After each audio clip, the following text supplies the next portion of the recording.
안녕하세요. 저는 평범한 60대 남성입니다. 서울에서 모 회사 경비 일을 하고 있는데요.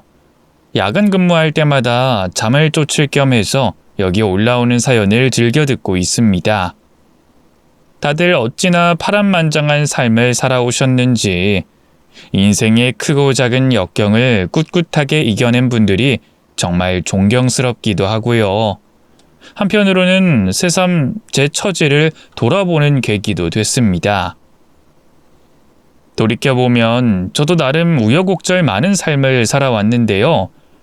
인생의 위기가 닥칠 때면 부끄럽지만 스스로의 힘으로 일어서기보단 주변 사람들의 도움을 많이 받았던 것 같아요. 다행히 팔자에 인복 하나만큼은 넘쳐나는 건지 힘들 때마다 손을 내밀어주는 사람들이 늘 있었거든요. 오늘은 그 중에서도 제 인생을 완전히 역전시켜준 고맙고도 소중한 은인에 대한 얘기를 해볼까 합니다. 이분 덕분에 아내의 병도 고칠 수 있었고요. 저를 위험에 빠뜨리려 했던 원수에게 복수도 할 수 있었죠. 무슨 사연인지 궁금하시다고요? 그럼 지금부터 천천히 이야기를 시작해 보겠습니다. 사실 제 조부는 고향에서 제법 이름난 만석군이셨어요. 덕분에 저는 어릴 때 남부러울 게 없는 풍족한 삶을 살았죠. 옛날 양반들이나 살았을 법한 고래등 같은 한옥집에서 살았고요. 매 끼니 흰 쌀밥에 고기 반찬을 먹으며 자랐습니다. 어린 아이가, 특히 남자가 그렇게 있는 집에서 자라면 천상천하 유아독존이 되는 경우가 많지 않습니까? 하지만 다행히 저는 아버지의 가르침 덕분에 겸손하게 자랄 수 있었던 것 같아요. 저희 아버지가 살아계실 적에 늘 입에 달고 살았던 말이 가진 것보다 더 욕심내지 말고 베풀 줄 아는 삶을 살아야 한다 였거든요. 단순히 말로만 그런 게 아니라 아버지는 실제로도 그런 삶을 몸소 실천해 보이셨습니다. 아버지는 제가 태어날 쯤에 조부에게서 독립해 작은 무역회사를 하나 차리셨는데요. 사업 수완이 좋으셨던 건지 어쩐 건지 손드는 것마다 대박이 나셨다고 합니다. 아버지는 모든 게 자신을 믿고 잘 따라와준 직원들 덕분이라며 대부분의 수익을 직원들에게 골고루 나눠주셨어요. 정작 본인은 일반 월급쟁이 정도의 돈만 챙기고 말이죠. 또 아버지는 기부도 아낌없이 하셨는데요. 특히 지역단체에서 운영하는 보육원에 꾸준히 지원을 해주셨어요. 1년에 2번쯤은 직접 방문해 보육원 아이들과 몸으로 놀아주기도 하고요. 미리 준비해간 선물을 나눠주기도 하셨죠. 부끄럽지만 어린 마음에 그런 아버지의 베품을 싫어했던 적도 있습니다. 아버지는 왜 자꾸만 우리 돈을 남들한테 주는 거냐며 골을 부린 적도 있고요. 보육원 아이들에게 아버지를 빼앗긴 것 같은 마음에 울고불고 난리를 친 적도 여러 번이었죠. 제가 아버지의 선행을 진정으로 본받게 된 건 역설적이게도 집안의 새가 기울기 시작하면서부터였습니다. 제가 중학교에 들어갈 무렵 글쎄 아버지의 사업이 갑자기 부도가 났지 뭡니까? 아직도 기억에 생생합니다. 집안 곳곳에 붙은 시뻘건 딱지, 바닥에 주저앉은 채 목 놓아 우는 어머니, 담배를 태우며 말없이 먼 산만 보던 아버지. 아주 나중에야 알았습니다. 아버지가 아끼던 직원 하나가 회사 기밀을 빼돌려 달아났다는 걸요. 그 일로 회사 경영 사정은 급격하게 악화됐고요. 위기를 감지한 직원들은 썰물처럼 빠져나가기 시작했습니다. 그 와중에도 아버지는 직원들의 퇴직금을 챙겨주기 위해 조부께 물려받은 재산이며 집을 모두 처분했더랬죠. 전 그때 아버지가 완전히 무너질 거라고 생각했습니다.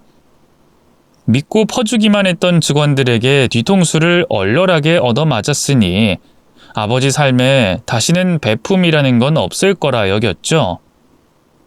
실제로 아버지는 한동안 모든 봉사활동을 그만두셨습니다. 어머니와 함께 빚을 내 차린 백반집에서 하루 종일 손발이 부르트도록 열심히 일하기만 하셨죠. 하지만 사정이 여의치 않았을 뿐 아버지의 선한 마음은 여전히 건재했습니다. 돈이 없어 배를 굽는 노인과 아이들을 그냥 보내지 못하고 늘 공짜밥을 챙겨주셨고요. 얼마 안가 십시일반 모은 돈으로 보육원 기부도 다시 시작하셨죠. 물론 그 액수는 전에 비해 터무니없이 적어졌지만 말이죠. 언젠가부터 그런 아버지가 그 누구보다 자랑스럽게 느껴지더군요. 자연스럽게 저도 그런 아버지를 본받게 되더라고요. 당시 저는 성인이 되자마자 바로 서울로 올라와 작은 신문사에서 기자로 일하고 있었는데요. 쥐꼬리만한 월급에서 반을 나눠 여기저기 기부를 했더랬죠. 또 아버지가 돌아가신 뒤로는 한 달에 한두 번 고향에 내려가 보육원 봉사도 했습니다. 아버지의 뒤를 이어야겠다는 그런 거창한 마음에서 한 건 아니고요. 보육원 분들이 아버지 장례 때 대가도 없이 일손을 내주시고 많은 도움을 주셔서 은혜를 갚는다는 마음에서 한 일이었죠. 제 인생의 동반자인 아내 역시 그곳에서 봉사활동을 하다 만나게 됐어요. 연말에 보육원에서 크리스마스 파티를 한다기에 선물을 바리바리 싸들고 갔는데요. 보육원 선생님들 사이로 웬 처음 보는 젊은 아가씨가 끼어 있더군요. 새하얀 얼굴에 커다란 눈, 앙증맞은 입술, 단정하게 틀어올린 긴 머리카락. 저는 첫눈에 그 아가씨에게 반해버렸죠. 새빨갛게 달아오른 얼굴로 어쩔 줄 몰라 하고 있는데 옆에 서 있던 보육원 선생님 한 명이 대신 소개를 해주더라고요. 친철씨 인사해요. 이숙희라고 내 조카인데 오늘 일손이 딸려서 도와주러 왔어요. 숙희 얘도 서울 사니까 이따 같이 올라가면 되겠네. 아, 네, 안녕하세요. 처음 뵙겠습니다. 강진철이라고 합니다. 네, 안녕하세요. 그 아가씨는 누가 서울 사람 아니랄까봐 참 새침하더군요. 한번 웃어주지도 않는 차가운 얼굴 때문에 차마 다가가기가 힘들더라고요. 게다가 제가 사온 선물을 보고 그래도 크리스마스인데 축구공이나 인형같이 애들 좋아하는 것도 좀 사오시지. 순 공책이랑 연필만 받으면 애들이 좋아하겠어요? 하며 핀잔 아닌 핀잔까지 주더라고요. 전 그 앞에서 시뻘개진 얼굴로 어쩔 줄 몰라 하기만 했죠. 글쎄 봉사활동을 마치고 그 아가씨와 함께 서울로 올라가는 길에도 말 한마디 제대로 못 붙여봤지 뭡니까. 그런데 그 아가씨를 집까지 바래다주고 며칠 안 돼 그 아가씨에게서 연락이 왔어요. 시간 있으면 같이 영화나 한 편 보자고 하더군요. 네? 저랑 말입니까? 네. 기사 쓰느라 바빠요? 아니요. 그런 건 아닌데. 그럼 싫어요? 네? 아니요. 싫다뇨. 저야 좋죠. 너무 솔직한 대답이었는지 그 아가씨가 까르르 웃더라고요. 공중전화를 끊자마자 만세를 부르며 온 거리를 뛰어다녔던 게 아직도 기억에 생생합니다. 나중에 알고 보니 그 아가씨는 숙모인 보육원 선생님을 통해 제 얘기를 많이 전해 들었다고 해요. 아버지 때부터 꾸준히 봉사활동을 하고 있는 청년이 있다는 말을 듣고 호기심이 생겼다고 하더군요. 숙모가 맨날 진철씨 얘기하면서 넌 뭐 하는 거냐면서 면박 주곤 했거든요. 그래서 심통도 나고 짜증도 나서 누군지 얼굴이나 보자 하는 마음으로 갔던 건데 진철씨가 제 생각보다 너무 잘생겨서 깜짝 놀랐지 뭐예요. 네? 제가 잘생겼나요? 콩깍지일 수도 있어요. 제가 아무래도 진철씨한테 첫눈에 반한 것 같거든요. 그녀의 당돌한 고백에 얼마나 깜짝 놀랐는지 모릅니다. 그날 이후 저희는 자연스럽게 연인 사이로 발전했고요. 사귄 지 1년쯤 지나 식을 올리고 정식으로 부부 사이가 됐죠. 어머니가 식장에서 그러시더라고요. 저희 부부의 인연은 돌아가신 아버지가 맺어주신 거나 다름없다고요. 물론 저도 그렇게 생각하고 있습니다. 결혼 생활은 참 행복했습니다. 아내는 물에 물 탄 듯 술에 술 탄 듯 우유부단한 저와 달리 똑부러지고 당찬 구석이 있어 집안 살림을 잘 꾸려나갔어요. 또 때로는 누이처럼, 때로는 연인처럼 달콤한 매력으로 늘 저를 웃게 만드는 사람이었죠. 어머니마저 갑작스러운 교통사고로 돌아가신 뒤에는 아내가 제 유일한 의지처나 다름없었습니다. 하지만 인생이란 게 늘 좋고 평탄하기만 할 수는 없는 거 아니겠습니까? 1990년대 갑작스러운 외환 위기로 수많은 회사들이 도산하면서 제가 다니던 신문사도 문을 닫게 됐습니다. 졸지에 실업자가 된 저는 어떻게든 다른 곳으로 이직을 해보려고 했지만 이 상황이 상황인 만큼 쉽지 않았죠. 고민하던 저는 결국 모아뒀던 돈과 퇴직금으로 동네에 작은 치킨집을 차렸습니다. 아르바이트생을 고용할 형편도 안 돼 저와 아내가 1년 365일 하루도 쉬지 않고 악착같이 일했죠. 가뜩이나 몸이 약했던 아내는 치킨집 일을 하면서 몸이 많이 망가졌어요. 하루 종일 끓는 기름 앞에 서서 닭을 튀기다 보면 그럴 수밖에 없었죠. 저도 사무실에 편하게 앉아 글만 쓰다 갑자기 오토바이 배달을 하고 진상 손님들과 씨름하다 보니 눈에 띄게 말라갔습니다. 더 견디기 힘들었던 건 그렇게 열심히 일하는데도 월세에 재료값에 기름값을 빼고 나면 손에 남는 게 별로 없다는 거였어요. 당시 순이익이 6, 70만 원쯤 됐을까요? 배를 곪을 정도는 아니었지만 그렇다고 풍족하게 살긴 힘든 저희 부부 둘이 입에 간신히 풀칠이나 할 만큼의 액수였죠. 상황이 그쯤 되니 고향 보육원에 계시던 처숙모께서도 봉사활동을 그만하라고 말리실 정도였어요. 요즘 여기저기서 다 죽는다고 난린데 너희들이라고 별 수 있겠니? 보육원엔 지금까지 한 걸로 충분해. 다른 도움 주시는 분들도 많으니까 걱정하지 말고 너희는 너희만 생각하렴. 알겠지? 하지만 처숙모의 말과 달리 보육원 사정도 그리 좋지만은 않았어요. 안 그래도 정부 지원이 적어 민간인들의 십시일반 도움으로 버텼던 곳인데 외환 위기로 온 나라가 휘청이면서 대부분의 기부가 끊겨버렸죠. 아버지 때부터 평생 인연을 이어온 어찌 보면 제게는 또 다른 고향과도 같은 곳인데 제가 힘들다고 외면하기가 쉽지 않더군요. 고민하던 저희 부부는 매주 통닭을 잔뜩 튀겨 찾아갔습니다. 없는 살림에 할 수 있는 게 그것밖에 없더라고요. 그래도 보육원 사정이 어려워지면서 식단도 부실해진 탓인지 아이들이 참 좋아하더군요. 통닭을 먹으며 티 없이 즐거워하는 아이들을 볼 때마다 참 뿌듯하고 행복했습니다. 그러던 어느 날이었어요. 평소처럼 통닭을 잔뜩 튀겨 보육원으로 갔죠. 도착하자마자 마당에 통닭과 음료수를 잔뜩 깔아놓고 아이들을 불러 먹이고 있었는데요. 갑자기 안쪽이 소란스러워지더니 웬 남자애 하나가 달려 나오더라고요. 이제 겨우 12살쯤 됐을까요? 그 작고 어린 남자애를 본 저는 깜짝 놀라고 말았습니다. 어디서 맞았는지 코와 입술이 터져 피가 흐르고 있었거든요. 놀란 아내가 "얘, 너 어디서 그렇게 다쳤니? 이리 와봐. 아줌마가 약 발라줄게." 하고 부르는데 갑자기 아이의 뒤를 이어 원장님이 나오더라고요. 전대 원장님이 건강상의 이유로 퇴직하는 바람에 새로운 후임분이었죠. 늘 점잖게 계시던 분이 웬일인지 화가 잔뜩 나 있더군요. 아이에게 가려던 아내를 저지하면서 "됐습니다. 저 도둑놈은 친절하게 대해줄 가치가 없는 애예요.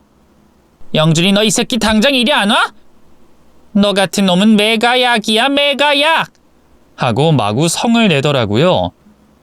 원장님의 위협적인 외침에 아이는 어쩔 줄 몰라 했어요.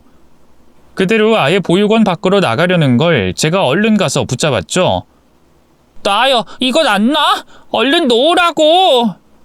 아이는 제품에서 빠져나가려고 마구 발버둥질 쳤어요. 하지만 전 그런 아이를 붙잡고 놓아주지 않았죠. 그러자 뒤늦게 달려온 원장님이 제게 아이를 넘기라고 하더군요. 강 선생님, 그 아이 얼른 이리 주세요. 시끄럽지 않게 제가 안에서 조용히 처리하겠습니다. 시근덕대는 폼이 아이를 안으로 데려가 더 매타작을 할 것 같더군요. 전 조용히 고개를 가로저었습니다. 죄송하지만 그럴 순 없을 것 같습니다. 제 말에 원장님은 바로 인상을 쓰며 언성을 높였어요. 강 선생님이 그동안 우리 보육원에 꾸준히 도움 주신 건 아는데요. 이건 엄연히 내부 일이고 강 선생님이 상관하실 바가 아닙니다. 저 녀석이 뭔 짓 했는 줄 알고 감싸길 감싸요? 이 아이가 무슨 잘못을 했는데요? 아니, 원장실로 들어와서 제 지갑을 훔치려고 했어요. 도둑고양이 같은 놈이라고요? 도대체 부모가 뭘 하던 작자들이었길래 이렇게 손버릇이 더러운지. 아무리 아이가 도둑질을 했다고 해도 얼굴도 모르는 부모를 들먹이며 욕하다니. 고아인 아이에게 그 말이 얼마나 큰 대못이 돼 박히겠습니까? 참 너무하다 싶더군요. 그런 제 마음을 아는지 모르는지 원장은 더욱더 목소리를 높이며 제게 말했습니다. 어쨌든 이제 저 자식이 뭔 죄를 지었는지 강 선생님도 아시겠죠? 그러니까 참말 말고 얼른 그 자식 이리로 넘겨요. 내가 아주 그 고약한 손버릇 단단히 고쳐놓을 테니까. 넘기면 어쩌려고요? 때리시려고요? 이 아이 얼굴을 보니 매를 들어 체벌한 것도 아니고 손으로 마구잡이로 때리신 것 같은데 그게 훈육입니까? 학대 아니고요. 뭐요? 학대? 강 선생, 이 사람 보자 하니까 못하는 말이 없네. 지금 말 다 했어요? 학대라는 말에 원장님은 발작하듯 더욱더 성을 내기 시작했어요. 금방이라도 달려들어 저를 한 대 칠 것 같았죠. 천성이 다툼을 싫어하는 저였지만 거기서 물러날 수는 없겠더라고요. 그래서 일부러 더욱더 허리를 꼿꼿하게 세우고 원장님에게 대거리를 했습니다. 아니요, 아직 다 못했습니다. 원장님 설마 평소에도 이렇게 아이들 때렸던 겁니까? 제가 경찰이나 지자체에 신고해도 떳떳하신 거 맞으신 거냐고요? 제 입에서 신고라는 말이 나오자 원장님은 몹시 당황한 것 같았어요. 말문이 턱 막혀 어버버 하더니만 이내 누그러진 목소리로 저를 설득하려 하더군요. 아니, 강 선생님, 신고라뇨? 무슨 그런 말씀을 하십니까? 제가 아이들을 얼마나 아끼는데요. 하지만 훈육하는 과정에서 어쩔 수 없이 사랑의 매는 필요한 법이 아니겠습니까? 특히 사내 자식들은 말이죠. 글쎄요, 이 아이 얼굴을 보세요. 이게 사랑의 매가 맞습니까? 단순 폭행이 아니고요. 아이, 제가 그렇게 만든 게 아니고요. 지 혼자 넘어져서. 원장님이 말도 안 되는 변명을 하려던 찰나였어요. 갑자기 잠자코 있던 영준이라는 아이가 저 넘어진 적 없어요. 원장님이 주먹으로 때린 거 맞잖아요. 하고 소리를 지르더군요. 그러고는 무서웠는지 얼른 제 뒤로 숨더라고요. 아닌 게 아니라 원장님이 영준이를 죽일 듯이 노려보더군요. 저는 얼른 몸을 돌려 원장님의 시선에서 아이를 보호했어요. 그리고 영준이와 시선을 맞추고 차분하게 물었죠. 그랬니? 원장님이 널 때렸어? 네, 갑자기 원장실로 저를 부르더니 지갑이 없어졌다고. 제가 안 그랬다고 했는데도 네가 그런 거 다 안다면서 저를 막 때렸어요. 주먹으로 코도 때리고 손바닥으로 싸대기도 때리고 이번이 처음이 아니에요. 저번에도 제가 눈빛이 건방지다면서 발로 배를 찼어요. 너무 아팠어요. 그러면서 아이는 갑자기 윗옷을 올려 자기 배를 발랑 까보였어요. 정말 희미하게 멍자국이 보이더군요. 그 모습을 보니 명치 끝에서부터 뜨거운 것이 확 올라오더라고요. 전 그대로 몸을 돌려 다시 원장님을 바라봤죠. 이 아이 말대로라면 원장님은 지속적으로 원아를 학대한 것 같은데요. 바로 경찰과 지자체에 신고 넣을 테니 그렇게 하세요. 아니 저 도둑고양이 놈 말을 믿어요? 내가 학대하긴 뭐래? 저 자식이 내 지갑에 손을 댔으니까 훈육을 하려고 한 거지. 이 아이는 안 훔쳤다잖아요. 애가 지갑에 손을 댔다는 증거는 있습니까? 아니 내 지갑에 원래 10,000원짜리가 5장 있었는데 오늘 보니까 2장이 비더라고. 저 자식이 평소에도 선생들 말 잘 안 듣고 툭하면 혼자 돌아다니고 훔칠 놈이 저 자식밖에 없다니까요. 결국 증거는 없다는 거네요. 심증만으로 아이를 몰아붙이고 때리기까지. 그게 어른으로서 할 짓입니까? 제 말에 원장님은 꿀먹은 벙어리처럼 아무 대답도 하지 못했어요. 저는 그 자리에서 바로 경찰과 지자체에 원장님을 신고했죠.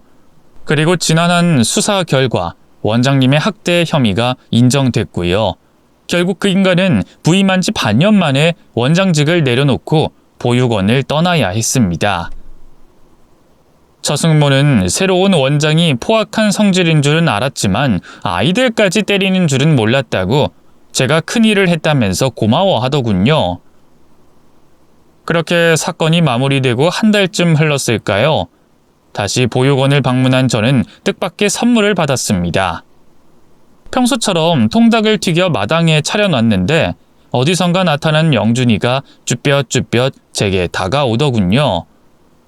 그리고 아저씨 이거 줄게요 하면서 제게 손을 내밀더라고요. 뭔가 했더니 다 녹아서 쭈글쭈글해진 초콜릿이었어요. 이거 학교 간식으로 나온 건데 엄청 맛있는 거예요. 아저씨 줄게요. 저번에 구해주셔서 감사합니다. 꾸벅 고개를 숙이는 자그마한 뒤통수를 보고 있자니 이상하게 눈가가 축축해지더라고요. 어린 아이들이 초콜릿을 얼마나 좋아합니까? 친구들 다 먹고 있을 때 분명 자기도 먹고 싶었을 텐데 제게 보답하겠다고 그걸 꾹 참고 보육원에 가져온 게 너무 기특하더라고요. 아이고, 아저씨가 뭘 했다고 이런 선물을 줘. 고마워, 잘 먹을게. 전 아이가 민망해할까봐 고맙다고 인사하면서 초콜릿을 받아들었어요. 그리고 아이 앞으로 가져온 통닭을 내밀었죠. 영준이, 아저씨가 튀긴 통닭 한 번도 안 먹어봤지? 얼른 먹어봐. 엄청 맛있으니까. 쭈뼛거리던 아이는 제가 닭다리 하나를 꺼내 내밀자 허겁지겁 먹기 시작했어요. 우와, 엄청 맛있어요. 초콜릿보다 더 맛있어요, 아저씨. 그치? 아저씨가 다른 건 몰라도 통닭 하나는 기가 막히게 튀기거든. 제 능청에 꾀죄죄한 아이의 얼굴이 환해졌어요. 그날 이후 영준이는 저와 둘도 없는 친구 사이가 됐습니다. 알고 보니 영준이는 꽤 늦은 나이에 보육원으로 오게 돼 영 적응을 못하고 겉도는 아이였어요. 원래 영준이 엄마 혼자 영준이를 키우고 있었는데 공장에서 사고가 크게 나면서 세상을 떠났다고 하더군요. 영준이 엄마도 천혜 고아였던지라 영준이를 맡아줄 친척조차 없었고 여러 시설을 전전하다 결국 이 보육원까지 오게 된 거였죠. 영준이는 얼핏 보기엔 부침성도 없고 문제아처럼 보이지만 조금만 자세히 살펴보면 참 정이 많고 따뜻한 아이였어요. 보육원 아이들과 잘 어울리지 않고 늘 혼자 있었지만 자기보다 어린 동생들이 다가오면 잘 놀아줬고요. 보육원 선생님들이 바쁠 땐 화장실 청소 같은 걸 도와주기도 했죠. 무엇보다 마음을 열면 참 애교 많고 밝은 아이였어요. 저희 부부도 얼마 안가 영준이의 매력에 푹 빠져들었죠. 저는 영준이가 하루빨리 좋은 양부모를 만나길 바랬습니다. 학교 공부도 곧잘하는 걸로 봐선 안정적인 환경에서 부모의 지원을 받는다면 크게 될 아이 같았거든요. 하지만 영준이의 나이가 문제였습니다. 참 우스운 얘기지만 아이를 입양하고 싶어하는 부모들은 대부분 어리고 밝은 예쁜 아이들을 선호하거든요. 그런 면에서 볼 때 영준이는 뭐 하나 맞는 구석이 없었죠. 결국 영준이는 중학교 들어갈 무렵까지도 좋은 부모를 만나지 못했고요. 보육원 최연장자가 됐습니다. 어린 마음에 속상할 법도 한데 영준이는 한 번도 그런 내색을 한 적이 없어요. 제가 영준이 너도 얼른 좋은 엄마 아빠 만나야지 하고 말하면 괜찮아요. 전 여기 떠나기 싫은데요. 여기 떠나면 아저씨도 못 보고 통닭도 못 먹잖아요. 하고 씩 웃었더랬죠. 그런 영준이가 얼마나 안타까웠는지 몰라요. 맘 같아선 제가 대신 영준이의 부모가 돼주고 싶을 심정이었죠. 사실 저희 부부가 그때까지도 자식이 없었거든요. 뭐 지금에야 불임 부부들을 위한 여러 가지 시스템이 잘 돼 있는 모양이지만 뭐 저희 때야 어디 그런 게 있었나요? 그저 아이는 천지신명의 일이라 여기고 간절하게 기도하는 것밖엔요. 하지만 결혼한 지 3년, 5년, 10년의 세월이 흘러도 아이는 생기지 않았습니다. 아마 아내나 저 둘 중 한 명에게 문제가 있었던 거겠죠. 굳이 누구의 탓이다 명확하게 하고 싶지는 않았어요. 아내가 불임이라고 해서 갈라선다거나 밖에서 애를 만들어 올 생각은 추호도 없었으니까요. 그리고 그건 아내 역시 마찬가지였죠. 이런 상황에서 영준이를 입양하지 못할 이유는 딱 하나뿐이었어요. 바로 돈이었죠. 그때 저희 부부가 운영하는 치킨집은 거의 망하기 일보 직전이었고요. 나날이 빚만 쌓여가고 있었거든요. 차마 영준이를 입양할 엄두가 나지 않았죠. 그래도 데리고 오면 보육원보다 더 나은 환경을 제공해줘야 하지 않겠습니까? 근데 저희가 살고 있는 빌라는 보육원보다 더 낡았고요. 저희 부부는 새벽 2시까지 치킨집에서 일하느라 영준이를 집에 혼자 둬야 할 게 뻔했죠. 영준이도 그런 저희의 사정을 알았는지 어쨌는지 한 번도 자기를 데리고 가달라고 한 적이 없었죠. 그런데 저희 부부가 영준이의 부모가 돼줘야겠다는 생각을 하게 된 결정적인 계기가 있었어요. 그날은 영준이의 생일이었는데요. 봉사하러 가는 날은 아니었지만 축하해주고 싶은 마음에 굳이 시간을 내서 보육원에 들렀죠. 없는 살림에 좋은 선물은 준비 못하고 작은 케이크와 공책 몇 권만 사갔는데도 영준이는 너무 좋아하더라고요. 보육원 아이들까지 다 같이 모여 신나게 생일 축하 노래를 불러주니 영준이가 두 눈을 꼭 감고 손까지 모으고선 케이크 앞에서 소원을 빌더군요. 어찌나 간절하게 비는지 초가도가 케이크 위로 촛농이 떨어질 정도였어요. 나중에 생일 파티가 끝나고 영준이에게 별 생각 없이 물었더랬죠. 아까 무슨 소원을 그렇게 열심히 번 거냐고요.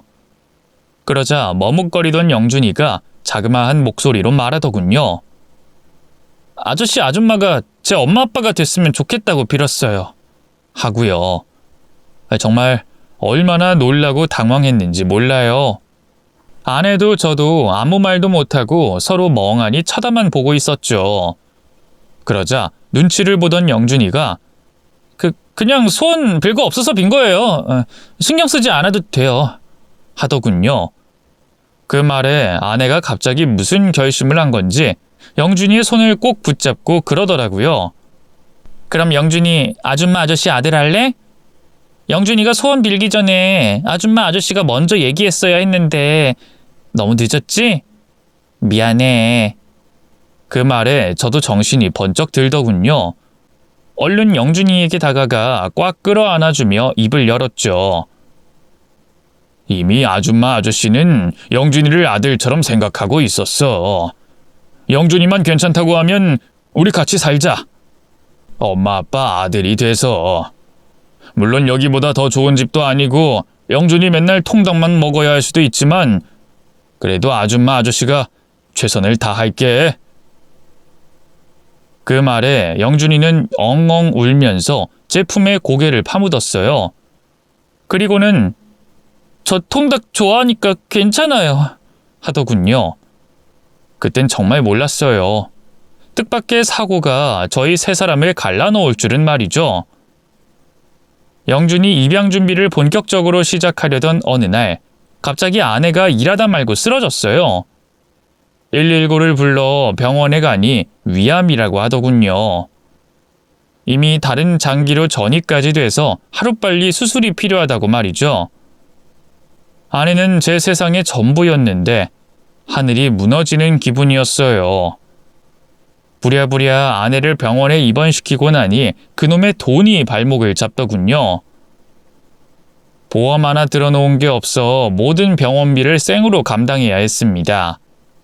수술비와 입원비, 그리고 항암 치료비와 약값까지 억소리 날 만큼 큰 돈이 필요했죠. 가게를 팔고 집을 팔아도 턱없이 부족했어요. 결국 저는 공사판 막노동을 시작했습니다. 비록 몸은 힘들어도 하루 일당이 센 편이었고 무엇보다 통장에 빠르게 돈이 입금됐거든요. 아내 병수발하랴 노가다 뛰랴 하루하루가 전쟁 같았어요. 그 사이 저희를 기다리던 영준이는 다른 집으로 입양을 가게 됐죠. 처숙모가 백방으로 힘을 써준 덕분이었어요. 영준이가 입양 가던 날 저 혼자 영준이를 만나러 갔더랬죠. 미안하다는 제 말에 그 아이는 아무렇지 않은 얼굴로 웃으며 괜찮다고, 다른 엄마 아빠가 생겼으니 오히려 좋다고 하더군요. 저를 위한 거짓말이라는 걸 단박에 알 수 있었어요. 간밤에 울었는지 두 눈이 퉁퉁 부어 있었으니까요. 그날 이후 저는 영준이를 다시 만나지 못했어요.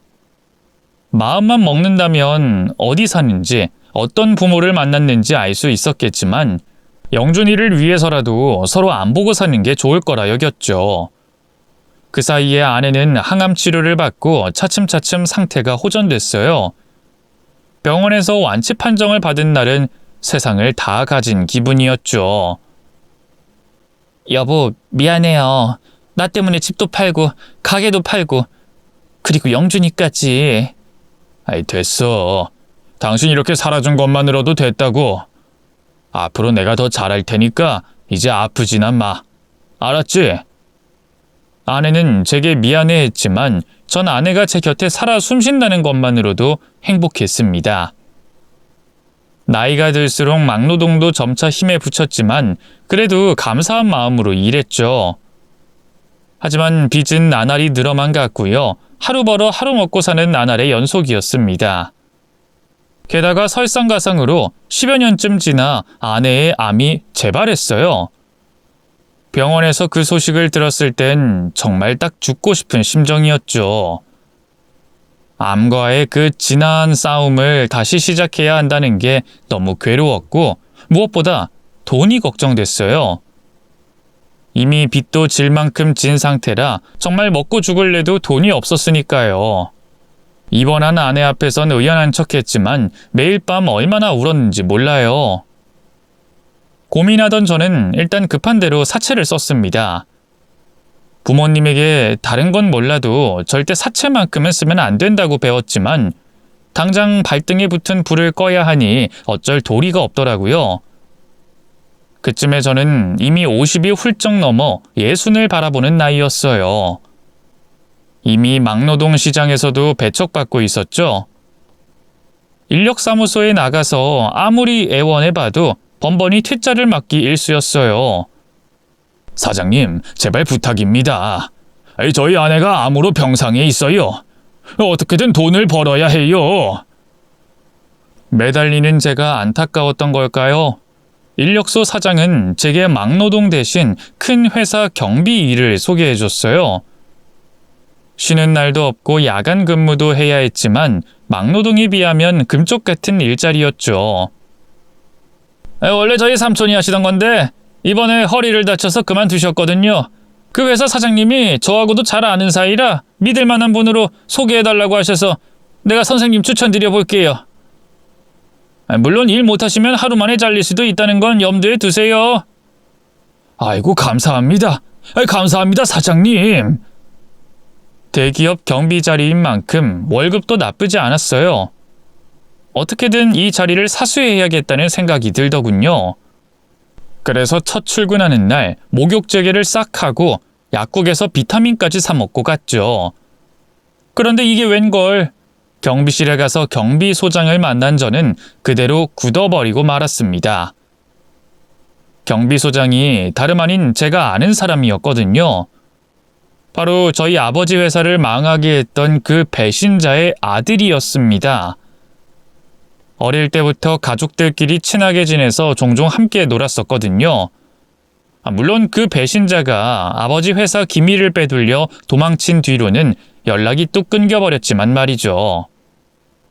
얼굴을 보고는 긴가민가 했는데 경비원 제복에 쓰인 이름표를 보니 바로 알겠더군요. 땡땡 살던 박상길 맞죠?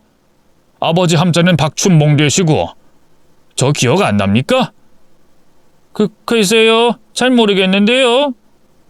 경비소장은 저를 모른 척 딱 잡아떼더군요. 하지만 시선을 피하며 진땀을 흘리는 꼴이 제가 누군지 기억난 게 분명했어요. 계속 추궁하자 결국 한숨을 쉬면서 시인하더군요. 그래. 내 박상길이 맞습니다. 근데 그게 뭐 어쨌다고? 우리 아버지가 지은 죄지 내가 지은 죄는 아니지 않습니까? 그래도 저는 이빨린 사과의 말 한마디라도 할 줄 알았습니다.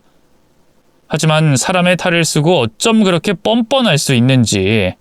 오히려 저 잘났다고 큰 소리를 내더군요. 그러게 그때 경찰에 신고라도 하지 그랬어요.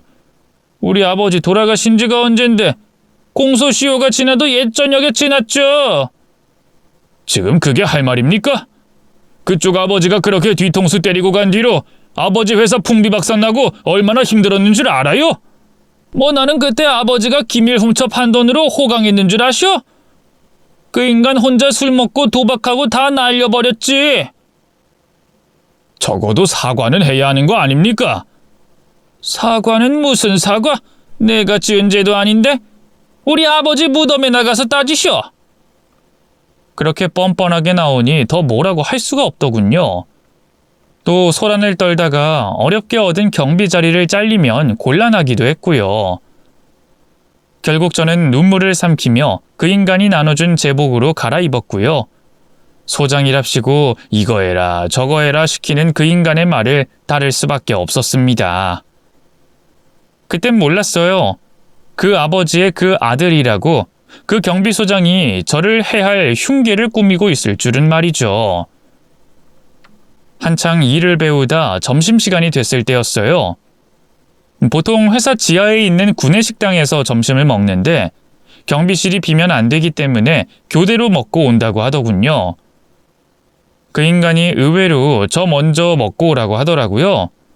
그래서 지하로 내려가 밥을 먹고 다시 올라왔더랬죠. 그랬는데 갑자기 그 인간이 저를 보자마자 멱살을 잡는 게 아니겠어요. 갑자기 뭐 하는 겁니까? 왜 이래요? 왜 이러긴 왜 이래? 너 이 자식 내 지갑 네가 훔쳐갔지? 뭐라고요? 갑작스러운 상황에 어안이 벙벙했어요. 그런데 그 소장은 아주 확신을 하면서 저를 범인으로 몰더군요. 잡았대 생각하지 마. 네가 첫 출근하자마자 내 지갑이 없어졌는데 그럼 범인이 너밖에 더 있겠어? 그게 무슨 말도 안 되는 논리입니까? 내가 남의 지갑을 왜 훔쳐요? 그래? 그럼 어디 한번 확인해 보자고. 어느새 회사 직원들이며 경호원들까지 사람들이 구름처럼 몰려든 상태였어요. 소장은 의기양양하게 저를 끌고 탈의실로 갔고요. 거기서 제 가방을 꺼내 마구 뒤지기 시작했습니다. 뭔가 불길하다 싶었는데 아니나 다를까 제 가방에서 못 보던 갈색 지갑이 툭 튀어나오더군요. 이거 봐, 내 지갑 맞네. 이 도둑놈의 새끼. 이렇게 증거가 명백한데 모른 척 잡았대? 경호원 뭐해요? 당장 이 자식 안내 쫓고. 이런 놈을 어떻게 회사 경비로 씁니까? 당장 쫓아냅시다. 그쯤 되니 상황이 어떻게 흘러가는지 알겠더군요. 경비소장이 저를 쫓아내기 위해 자기 지갑을 몰래 제 가방에 넣어둔 게 분명했어요. 곧 경호원들이 우르르 제게 몰려들었죠. 전 억울하다고 항변하며 못 나가겠다고 버텼죠.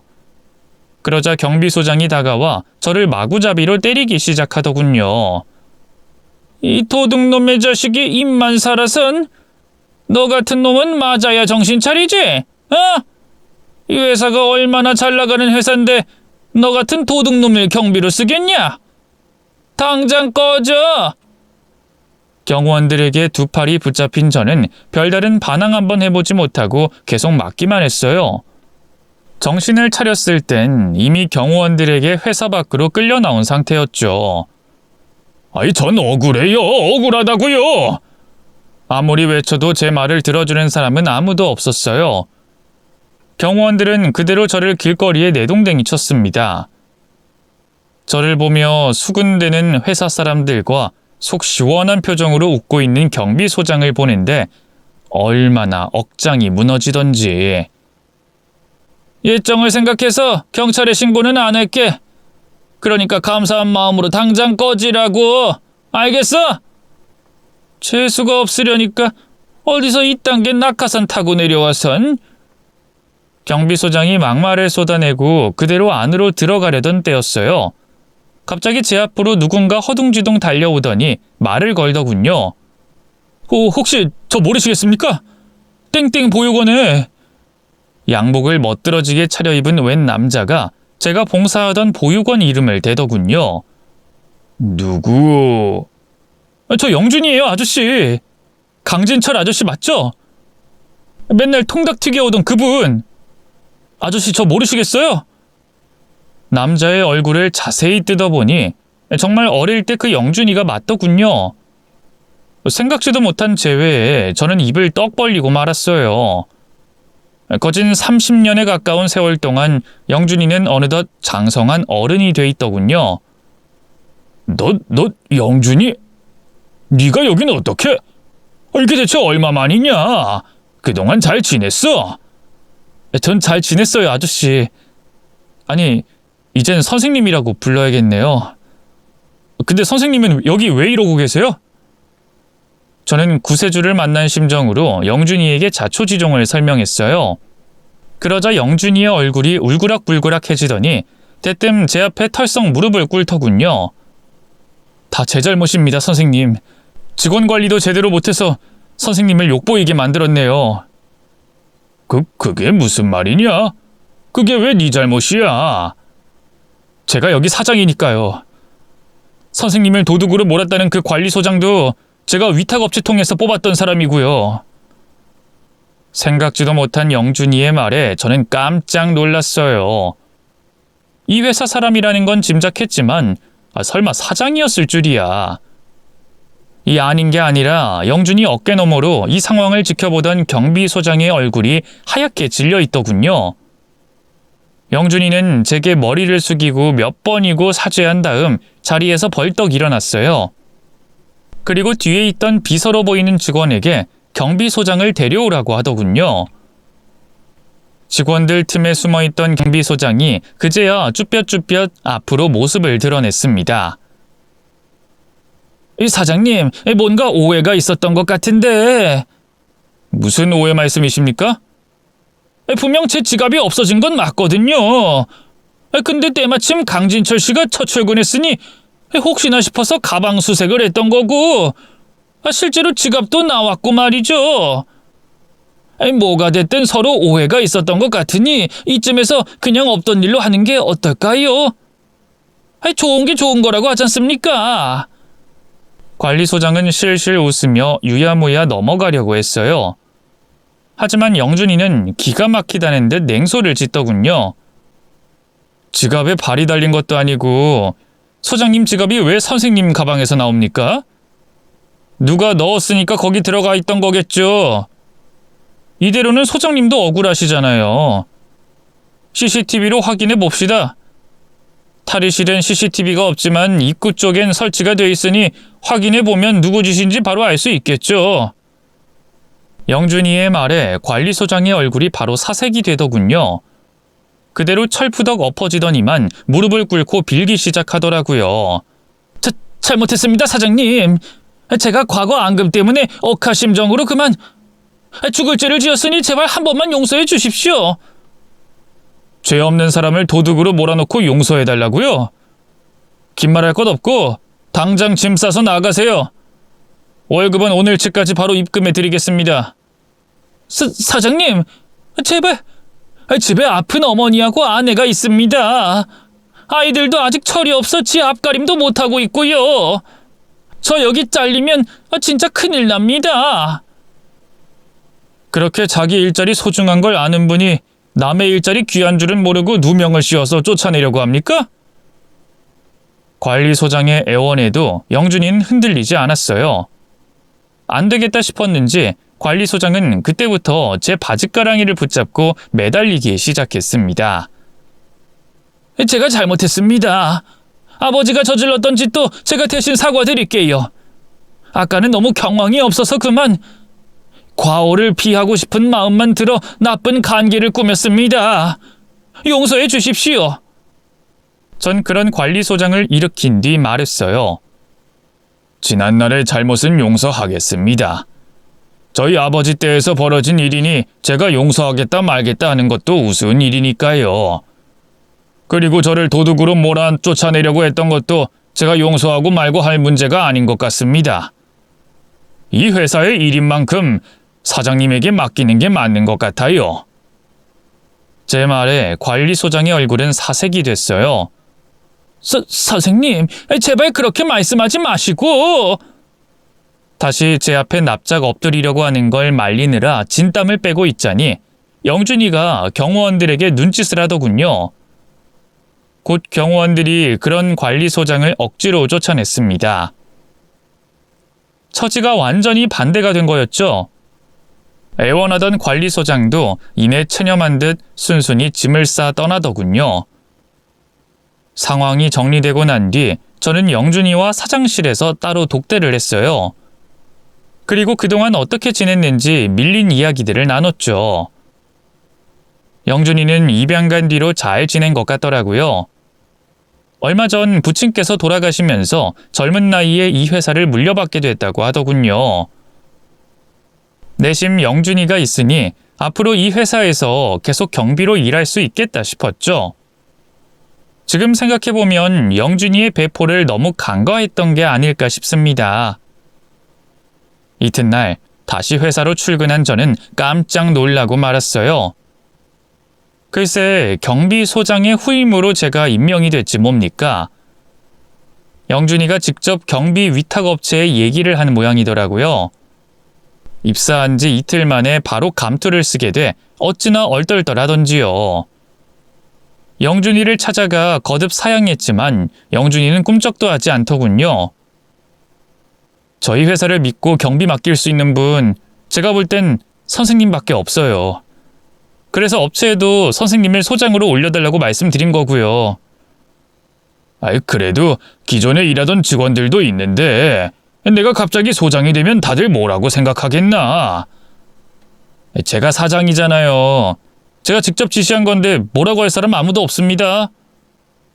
선생님이 보잘것 없는 사고뭉치 고아였던 저를 사람 만들어 주셨잖아요. 그때 선생님이 저 마음으로 품어주지 않으셨다면 지금의 김영준도 없는걸요. 그 은혜 다 갚으려면 경비소장이 뭐예요. 당장 선생님 일 그만두게 하고 돈만 들여도 시원치가 않은걸요. 영준이가 그렇게까지 말하니 차마 더는 고사할 수가 없더라고요. 결국 저는 경비소장 자리를 받아들였고요. 지금까지도 그 회사에서 경비소장으로서 근무하고 있습니다. 영준이의 배려로 경비실 리모델링을 진행한 덕분에 정말 좋은 환경에서 일하고 있죠. 경비실 안에 최신 냉난방 설비는 기본으로 갖춰져 있고요. 커다란 텔레비전이며 안마의자, 그리고 간식 및 음료가 가득한 냉장고까지 없는 게 없답니다. 같이 일하는 동료들이 매일 출근하는 게 즐겁다고 얘기할 정도예요. 영준이의 선행은 거기서 끝이 아니었습니다. 제 아내가 위암으로 투병 중이라는 걸 알자마자 바로 문병을 왔고요. 그 자리에서 밀린 병원비를 모두 내주고 빚을 갚아줬죠. 뿐만 아니라 위암 치료 분야에서 명의로 소문난 분과 개인적으로 인연이 있었던가 봐요. 저희 부부에게 그분을 소개해줬지 뭡니까? 덕분에 저희 아내는 진료 한번 받으려면 1년을 기다려야 한다는 의사 선생님에게 바로 항암 치료를 받을 수 있었습니다. 그 덕분에 아내의 병세도 차차 나아졌고요. 지금은 항암 치료를 무사히 끝마치고 건강하게 지내고 있습니다. 이 모든 게 다 영준이 덕분이죠. 지금도 영준이와 저희 부부의 인연은 계속 이어지고 있습니다. 아니, 단순히 이어진 정도가 아니에요. 제 입장에선 갑자기 없던 아들이 한 명 하늘에서 뚝 떨어진 기분이라고 해야 할까요?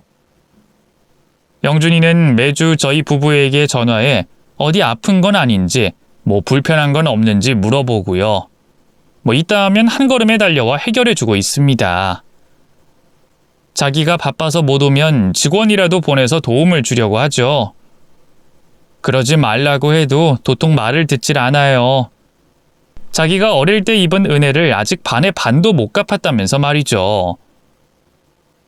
얼마 전 어버이날엔 저희 부부와 자기 어머니를 모시고 부산 여행까지 다녀왔지 뭡니까?